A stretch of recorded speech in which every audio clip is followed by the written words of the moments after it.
Guys आज चाहिँ हामी एउटा सानो भिडियो लिएर आएको छौँ हैन। यो भिडियोमा चाहिँ टक्कसँगले आज यो गाउँमा मुला चोर निस्केको छ सारै हैन। यो मुला चोरमा चाहिँ को त्यस्तो चोर रहेछ आज हामी पत्ता लगाउने छौँ। अनि मुला चाहिँ टक्कसँगले हामीले यहाँ थुपारेको छौँ। अब यो मुला थुपारेकोमा यो मुला चाहिँ कसले उठाएर लाँदो रहेछ।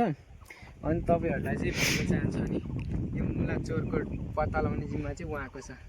अनि उहाँले चाहिँ अब टक्कसँगले पत्ता लगाएर हैन रुकेर अनि हामी चाहिँ यो भिडियो कम्प्लिट गर्नेछौँ। ल सो गाइज ल भिडियो स्टार्ट हुन आँटेछ।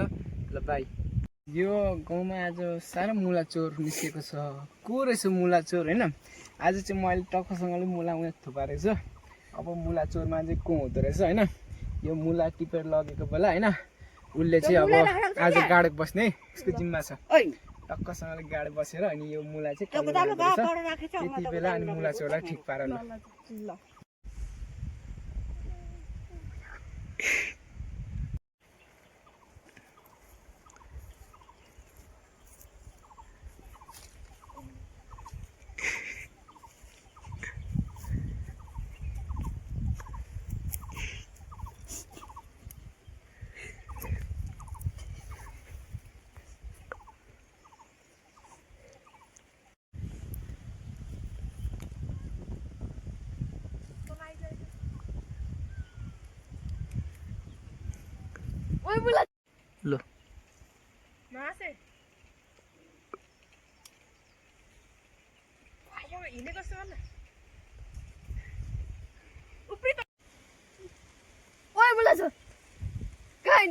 यो मुला लिएर तँलाई मुला चोर होइन कसलाई मुला चोर भनिस्।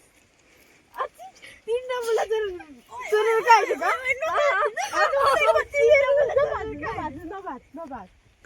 नबाज भनेको सुन्दैनस् त अर्काको मुला चोर त्यसरी हात लगाइहाल्नुपर्छ। कानुन लाग्छ मुला चोरेको बहिनी। तँलाई थाहा छैन मुला चोर